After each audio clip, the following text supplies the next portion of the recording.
Bonjour chers frères et sœurs, je vous salue, vous qui aimez le Seigneur Jésus-Christ. Il pleut beaucoup ici dans le quartier d'Angri à Abidjan et je pense dans toute la ville d'Abidjan. Alors aujourd'hui vous me voyez porter un chapeau. Ce sont des fils spirituels qui me l'ont offert. Ce sont des fils spirituels qui me l'ont offert. Alors vous avez vu que j'ai commencé une série de vidéos avec l'ouvrage les pouvoirs mystérieux de la foi. Je commence une autre série, parce que les séries sont longues. C'est l'Esprit Saint de Dieu, de F.X. Derwell. L'Esprit Saint de Dieu. Voilà. C'est des ouvrages que je garde précieusement. Souvent même un peu dans mon égoïsme, je refuse de les prêter parce que j'ai eu quelquefois à prêter des ouvrages qui ne me sont jamais revenus. Voilà. Or, un enseignant, il tient beaucoup à ses ouvrages. C'est important. Ce sont des trésors pour moi. Et quand un ouvrage parle avec beaucoup de dextérité, j'ose le dire, de l'Esprit Saint, alors vous comprenez un peu ma ferveur à garder jalousement mes ouvrages. Alors, donc je commence cette série de vidéos, hein, l'Esprit Saint de Dieu de F.X. Derwell. Alors, je prends comment on appelle ça, des morceaux choisis. Ce sont des morceaux choisis. Voilà.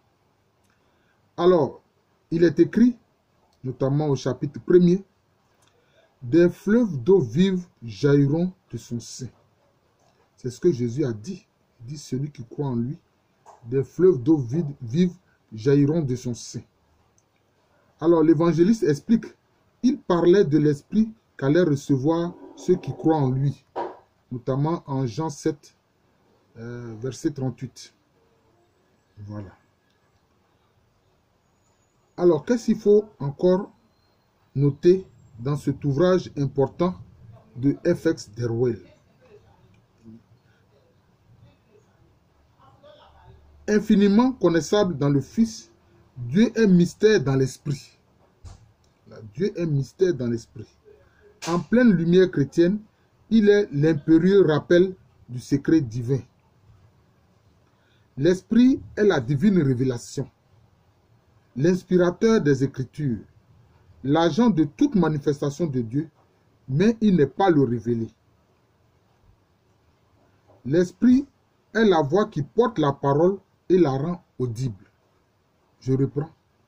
L'esprit est la voix qui porte la parole et la rend audible. Cela veut dire que la parole, c'est le Christ Jésus, qui est le Fils. Mais la voix qui porte la parole, c'est l'Esprit. Voilà. C'est le Saint-Esprit. C'est important. C'est le cas de tout humain. Quand il parle, il faut la voix. S'il n'y a pas la voix, on n'entendra pas votre parole. Mais votre parole jaillit de votre pensée. Oui.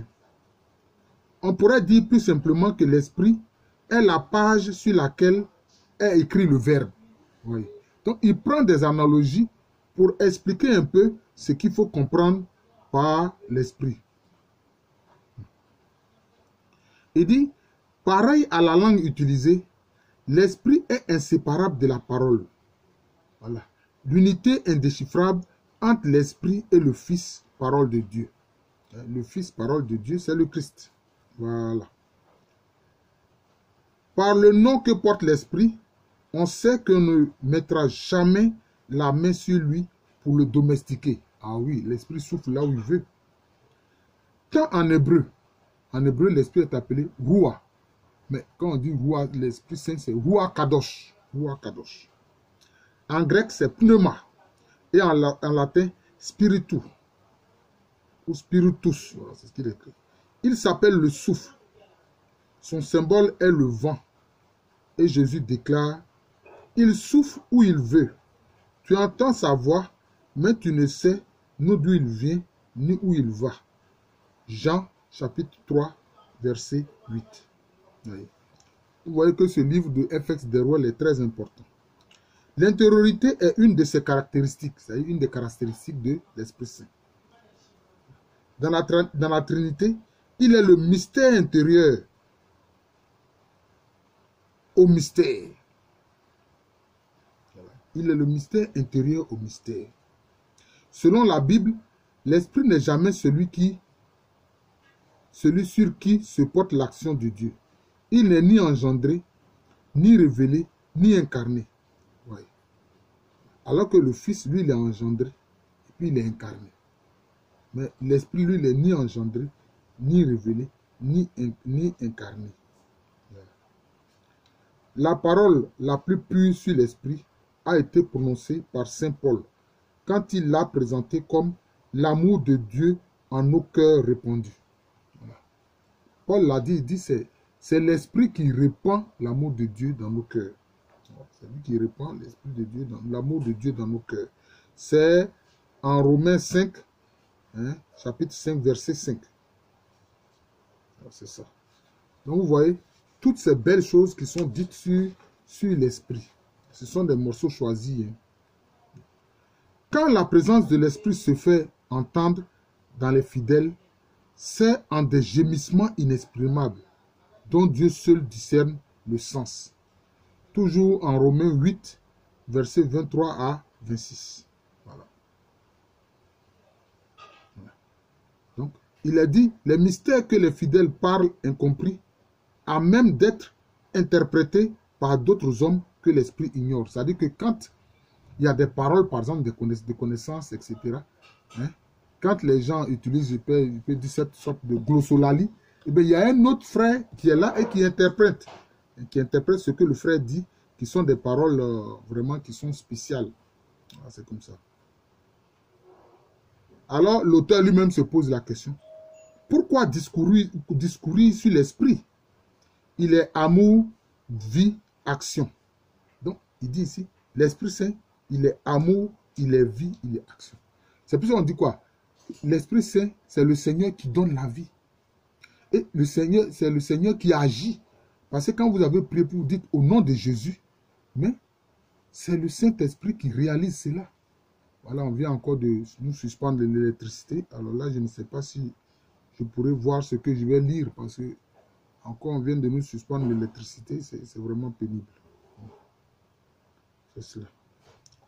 L'Esprit n'est cependant pas le divin inconnu, comme on l'a nommé. Voilà. Il n'est pas inconnu. On peut quand même savoir un peu ce qu'il est. Voilà. On sait que l'Esprit n'est pas la parole. Il est cependant la voix, comme on l'a dit. En lui est la force qui propage la foi. Voilà. C'est vrai. Parce que Jésus-Christ, lui, il est l'auteur et le consommateur de la foi. Mais c'est le Saint-Esprit qui propage cette foi dont Jésus-Christ est l'auteur et le consommateur. Et comme il est dit, la présence de l'Esprit est universelle. Hein? La présence de l'Esprit est universelle parce qu'il souffle là où il veut. Il peut être à différents endroits. Vous avez constaté quand il est descendu à la Pentecôte, 50 jours après l'ascension de Jésus-Christ. Mais c'était un fait unique, mais qui s'est détaché en plusieurs langues de feu pour se porter sur tous ceux qui étaient là. Ils étaient peut-être, je crois, près de 120 personnes, 120 disciples dans la chambre haute. Vous voyez? Mais parce que même dans la vie ordinaire, quand par exemple un frère a allumé sa bougie, avec le feu de sa bougie, mais on peut allumer autant de bougies qu'on veut. Vous voyez? Cette image-là. C'est ça. C'est ça. Par exemple, qu'est-ce qu'il est dit ici, par exemple? Jésus déclare que le monde ignore l'Esprit. Mais vous, c'est-à-dire il s'adresse à ses disciples, vous le connaissez parce qu'il demeure chez vous et qu'il sera en vous. Jean, chapitre 14, verset 17. Vous voyez? Donc, c'est cela. C'est cela. Donc, soyons simplement, frères et sœurs, sûrs que l'Esprit Saint, il est en nous. Voilà, il est en nous. Et c'est lui qui poursuit l'œuvre de Jésus-Christ sur terre. C'est l'Esprit qui poursuit l'œuvre de Jésus-Christ sur terre. Donc, en fait, c'est pour ça que dans une vidéo, j'ai dit que le Saint-Esprit, c'est lui qui est le vicaire de Jésus-Christ sur terre. Voilà. Ce n'est pas un homme. Ce n'est pas un homme. Il est dit aussi qu'on peut reconnaître l'Esprit à ses fruits. Hein? On peut reconnaître l'Esprit Saint par rapport à ses fruits, qui sont 9 fruits, notamment, que cite Paul, notamment en Galates, chapitre 5, verset 32. Voilà. C'est cela. Si Jésus-Christ, la parole de Dieu, est engendrée par le Père, parce que c'est le masculin qui engendre, mais on dit quoi? Dans la profession de foi, on dit que quoi? Jésus est conçu de l'Esprit Saint, engendré par le Père, conçu de l'Esprit Saint. Donc c'est le Saint-Esprit qui conçoit, comme si c'était un être féminin. Je n'ai pas dit que c'est une femme, mais il conçoit comme un être féminin. Voilà, c'est ça. Il conçoit. Jésus-Christ est engendré par le Père, mais il est conçu de l'Esprit Saint. Et puis maintenant, matériellement, maintenant, il naît de la Vierge Marie. C'est ça. Mais la conception de Christ incarné, ça vient de l'Esprit Saint. Et il est écrit encore, F.S. Derwell écrit, la résurrection de Jésus est la totale effusion de l'Esprit dans le monde. La résurrection de Jésus est la totale effusion de l'Esprit dans le monde. Pourquoi? Parce que quand Jésus-Christ ressuscite et qu'il fait son ascension, il va vers le Père et s'assoit à la droite du Père. Mais maintenant, qu'est-ce qu'il fait? Il prie le Père de faire venir l'Esprit. Et maintenant, l'Esprit vient. Parce qu'il avait dit, il dit, si je ne m'en vais pas vers le Père, l'Esprit ne viendra pas. Voilà. Donc, c'est ça. C'est ça. Donc, c'est donc, je dirais, la résurrection du Christ, comme il a dit ici, mais surtout son ascension. Parce que même quand il est ressuscité, qu'il était encore sur terre avec ses disciples, avant l'ascension, le Saint-Esprit ne pouvait pas venir sur terre. Il a fallu que Jésus fasse l'ascension pour que le Saint-Esprit puisse venir. Oh, ces coupures d'électricité, c'est vraiment pénible. Donc, il est écrit aussi que dans le mystère du Fils, le Christ, Dieu ressuscite dans la plénitude de l'Esprit. Dieu ressuscite dans la plénitude de l'Esprit. C'est-à-dire que même chacun de vous, moi et vous, c'est l'Esprit qui va nous ressusciter d'entre les morts. C'est l'Esprit qui va faire cela. Et il écrit aussi, F.S. Derwell, la théologie de l'Esprit Saint s'élabore à la lumière de la Pâque du Christ.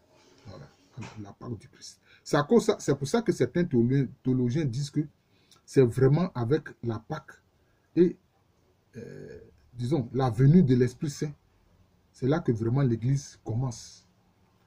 Parce que tant que les apôtres, les disciples n'avaient pas reçu l'Esprit Saint, ils étaient des gens timorés, des gens apeurés, des gens qui n'avaient pas le courage de proclamer l'évangile. Voilà, donc c'est ça. C'est ça. Alors, je dirais pour conclure, disons, cette première vidéo du commentaire de l'ouvrage de F.S. Derwell, l'Esprit Saint de Dieu. Voilà, mais il est dit aussi que dans le monde et l'histoire, sur les textes bibliques qui ne semblent pas concerner le mystère du Christ, il ne se détachera jamais entièrement de ce centre de l'activité de l'Esprit. Donc, l'Esprit est en œuvre. L'Esprit est en œuvre. C'est ça. Et je pense que je dirais à mes frères et sœurs, même si vous voulez, allez-y sur le net et puis chercher des écrits sur Saint Séraphin de Sarov, qui est un saint de l'église orthodoxe russe. Il a dit beaucoup de choses sur le Saint-Esprit lui aussi. C'est lui qui a dit que l'aboutissement de la vie chrétienne, c'est l'acquisition du Saint-Esprit. L'acquisition du Saint-Esprit. Quand on a acquis quelque chose, cela veut dire quoi? On l'a acquis pour toujours. Quand on acquiert quelque chose, c'est pour toujours. On ne peut pas le perdre. Voilà. Mais aussi, c'est pour cela que Saint Paul a mis en garde certains chrétiens pour dire, attention, par votre comportement mauvais, n'attristez pas le Saint-Esprit de Dieu. N'attristez pas le Saint-Esprit de Dieu. Que Dieu fasse que nous n'attristions jamais le Saint-Esprit. Parce que le Saint-Esprit a un cœur d'amour, un cœur de mère aimante. Et si vous voyez, si vous attristez votre mère, c'est vraiment une chose très mauvaise. Voilà. Je vous remercie. Désolé pour les conditions dans lesquelles cette vidéo s'est faite, mais bon, c'est ainsi. Donc, je vous remercie. Je vous souhaite un joyeux dimanche. Bon, Aujourd'hui, on dit on célèbre la fête des pères. Bon. Mais le meilleur Père qui soit, le Père éternel, c'est Jésus. Voilà, Jésus est le Père éternel. Son Père est le Père céleste. Merci encore et bonne journée à tous.